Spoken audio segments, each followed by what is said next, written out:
Thank you for coming today and joining me on my Facebook Live. Like I said on my invite, I'm going to cover a topic about how you can have more take-home pay when you work in the U.S. as a J1 or H1B teacher. Because as we know, the United States is one of the most expensive countries in the world. In 2024, it's among the top 10. Most of the expensive countries to live in are in Europe. Okay, so as I mentioned in my invite, again, that's my topic for today. It's not going to be too long, but it's a bit long than my previous topic. So I want to cover this because it is very important. If you are planning to move to the US, that's going to be a big decision that you have to make. So you want to be sure that it's worth it, right? So is it worth to leave everything behind in your home country and then move to the US? And for the most part, we're taking our family with us, right? When you take your spouse with you to the US, they're also making some sacrifices because they may have to give up on their own career, on their own profession, because when they go to the US, they will not necessarily have the same job or profession in the US, but that's not impossible. They can still work with the same job. Okay, so your salary as a teacher in the US will be significantly higher than what you will earn in the Philippines. I don't know how much the average annual salary is in India or Kenya, but I'm sure you're looking into moving to the US to teach primarily because you want better pay, because that's, for the most part, one of the main reasons why Filipinos would like to move to the US to work.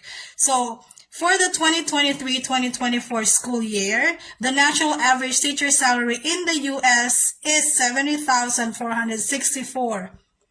According to an article that was published on the website of Education Week. So if you want to read that in detail, you can head over to that website after this. So if you convert that to the Philippine peso, it will be about 4,157,864. Again, Philippine pesos. You're basically a millionaire, right? So that's the computation based on the current rate, an exchange rate, sorry. Okay, so just to keep in mind that that's the national average, because in the US, the pay for the teacher and everything else will be varying from one state to another. All right. So the value, 70,464 as the annual average salary for a teacher is federal average. So that's nationwide. Again, the actual salary will depend per state.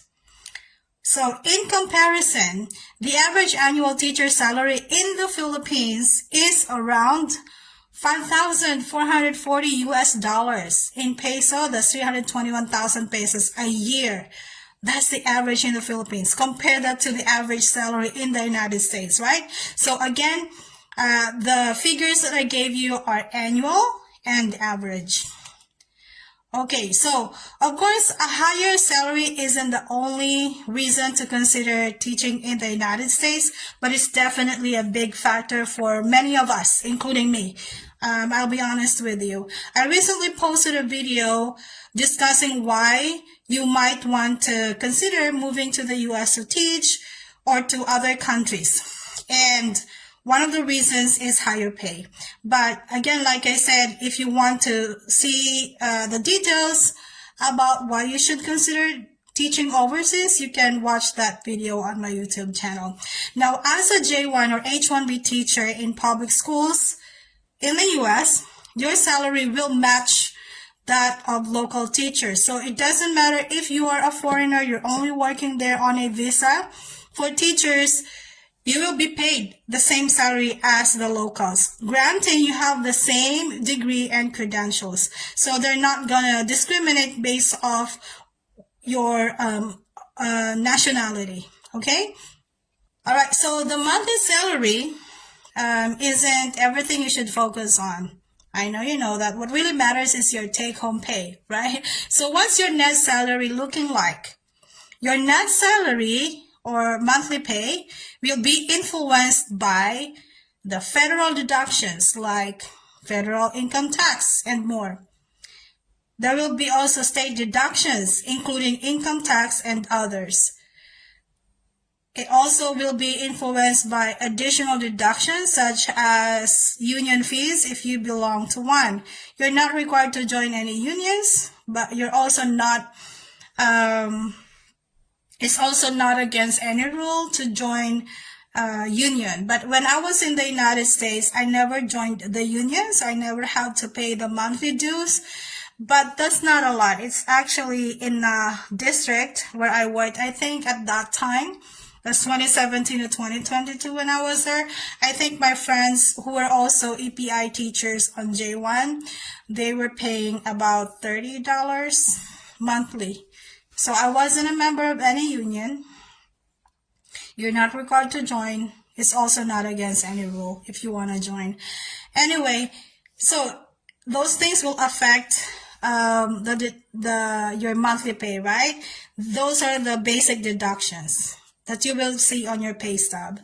If you're on a J1 visa, you won't have to pay for a portion of your medical insurance because our insurance as J1 is different, okay? It's handled separately by the visa sponsor. But if you're on an H1B visa, I'm not 100% sure, expect deductions for your share on medical insurance.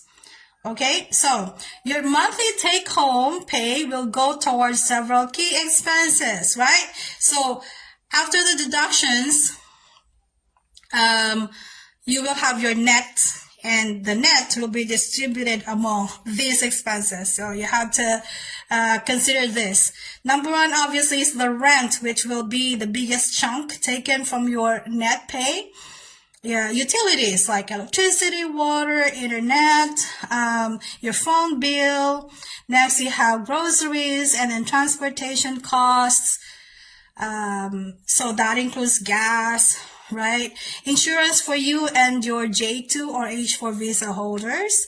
If you're having dependents with you, car insurance is a separate thing, plus a few other random expenses. And if you're Filipino, don't forget about sending remittances, okay? Remittance is a big thing for us Filipinos. So a lot of us are making sure that we're sending some amount to our families back home. Okay, and then if you have loans, right? Some of us may have to take out loans that we're going to need to move to the US, okay? Those need to be paid off too. And then if you hired a placement agency, you also have to pay them. So that is why on my channel, I'm advocating the DIY. So make sure that you're doing the application process on your own. You don't have to pay the placement agencies. But again, like I said, if you're pursuing H1B, placement agency can be okay because that's a visa that will allow you to stay in the US for longer time and become a green card holder, etc. But for J1, don't ever hire any placement agency. I already have the information on my YouTube channel, okay? And I have links on my Facebook page if you still don't know where to find J1 visa sponsors and H1B sponsoring school districts in the United States. I have those information already on my Facebook page. But teachers, you have to exercise diligence and patience, okay? The other day, I posted a video on my channel about taxes in the US because there are some states that don't have income tax. There are some states that don't have sales tax. So what can you do now to make sure that you have more take-home pay? Because the deductions that I mentioned, you cannot do away with that, right? And the expenses that I listed are things that you really need to spend on. So what you want to make sure in order to increase your take-home pay is to find ways to increase your income, right? For the most part, that's how we have more income. Find somewhere else, like side hustle, right? So that's what really counts. The take-home pay, how much cash you actually get to keep. Okay, a lot of you ask me if you're allowed to do side hustles in the United States. Yes, you are allowed, but it has to be within your employment. Meaning, It is a violation of your visa if you will take a side hustle outside of the school district that hired you. For instance, you want to work at Walmart on the weekends or after school hours, or you want to work at a hospital, caregiving. There are some teachers who do that. Okay, but that's actually a violation of the visa. And if you get caught violating your visa because you have another employment, this would mean that you will be asked to leave the United States right away. So you'll be asked to go home and end the program prematurely. So you don't want to violate your visa. I have side hustles, but all of those side hustles are legal. So they're within the rules. I did not violate my visa. So I'm going to give you some things that you are allowed to take on as your side hustle to increase your income. Number one is having extra teaching load. So that's number one. It's just like in any country, right? If you have extra teaching load, then you'll earn extra. Each district has a certain number of hours each week as a teacher's full load, right? You will have vacant periods for planning each day. Some schools are short on staff, so they need more teachers, but they are not able to hire more teachers. So they will ask teachers who may want to take extra teaching load. So this means that you will lose your vacant period for planning, right? But that means that you have extra income. So this is something that you may want to consider when you're working in the U.S.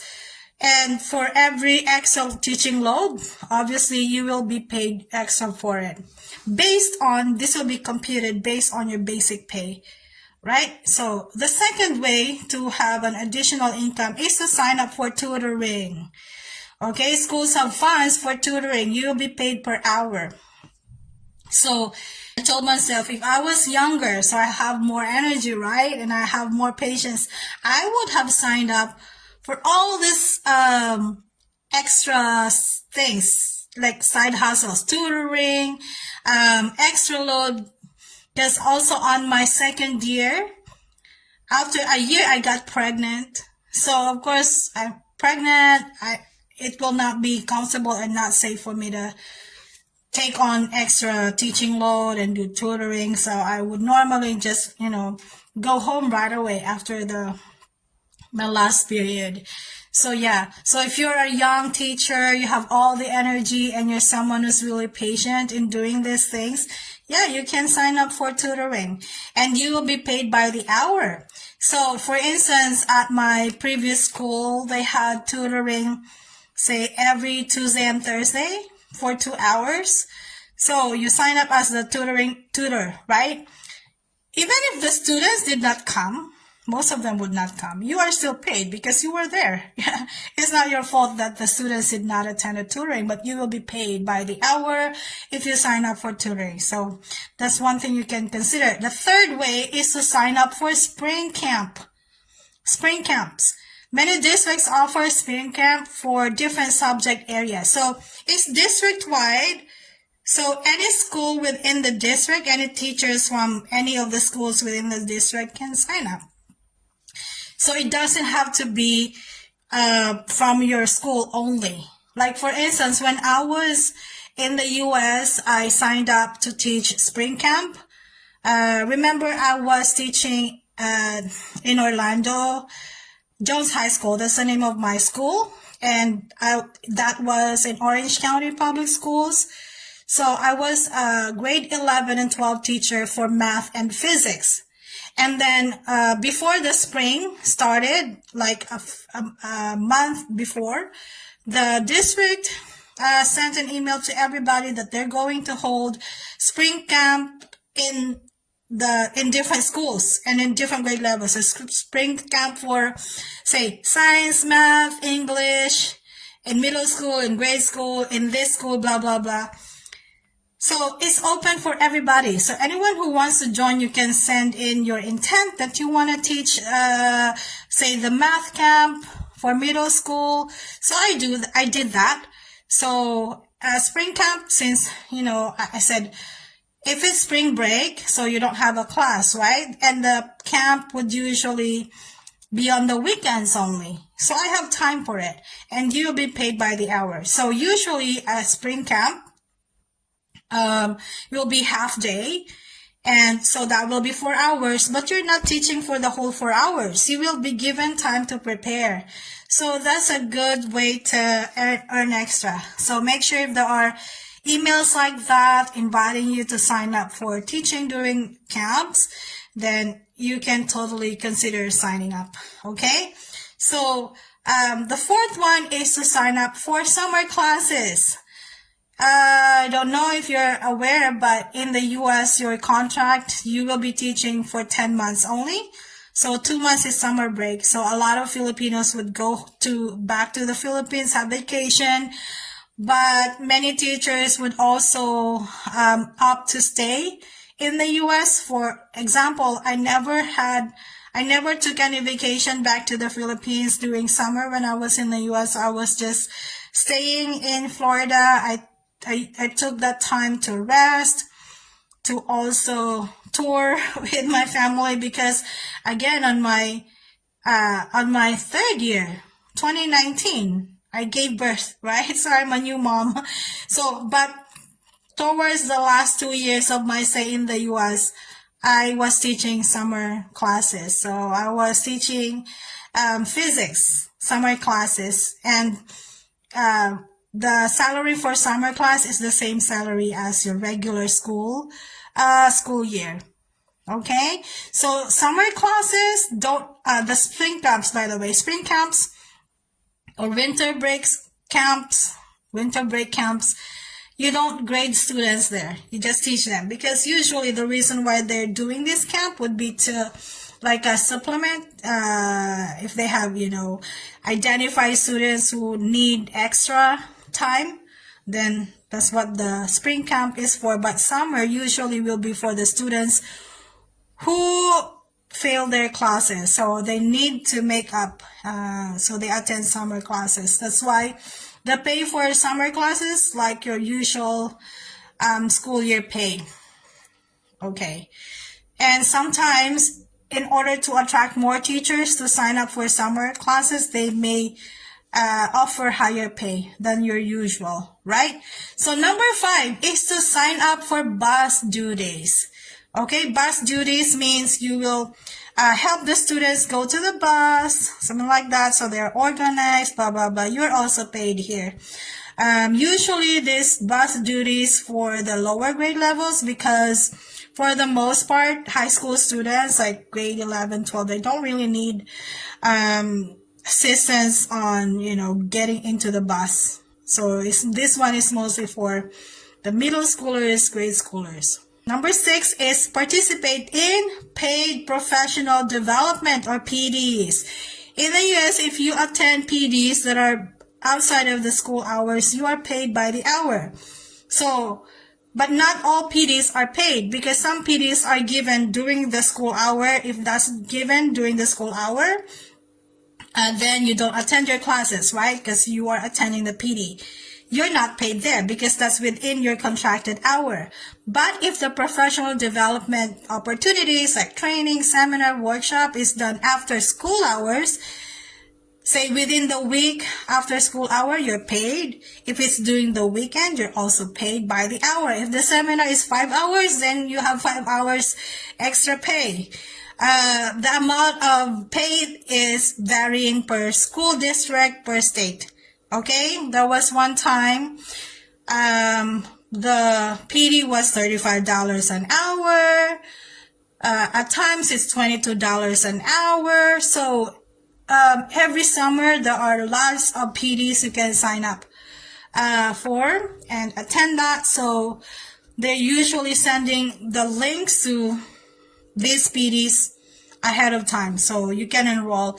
And a lot of teachers are signing up, so you have to make sure that you're checking your email. However, they're informing the teachers within the district to attend these PDs. PDs are not required. Okay, all right. So yeah, during spring break, You will be paid for attending seminars because that's supposed to be a break, winter break, again, weekends, summer. So when I was in the US, I would see a lot of EPI teachers attending the seminar. Of course, you're learning and then you're earning, right? Okay, so basically, everything that you do outside of your teaching load will be paid. Okay, so there are other ways for you to make sure that you have more take-home pay. So that would include making sure that you have a housemate, because then you're going to divide the rent between you and your housemate. I have a separate video about, housemate, getting a housemate, how you can make sure that you will have a good relationship with your housemate, because it's hell if your housemate is not someone, if you don't have a good relationship with your housemate, it's hell, because you'll be seeing that person every day during the weekend. So you better make sure that you have a good relationship with your housemate. I have a video about that also on my YouTube channel. Okay, so having a housemate is one major way to save on expenses. Like I said, rent will take out the biggest chunk of your monthly pay. Of course, make sure to watch your expenses. Budgeting is very important. That's basic. So that you don't, spend too much on unnecessary things. I also have a video. I'm telling you, teachers, I already have 200 plus videos on my YouTube channel. So every question you have in mind, I already have a video about that, because as someone who experienced teaching in the US on J1 visa, I know what kind of information you will need. Okay, so I already have those videos there. And also a video about how you can build your application funds, by the way. I hope this has been helpful. Thank you for listening. And this one is a bit long, right? I'm now ready to answer your questions. Please drop them in the comments.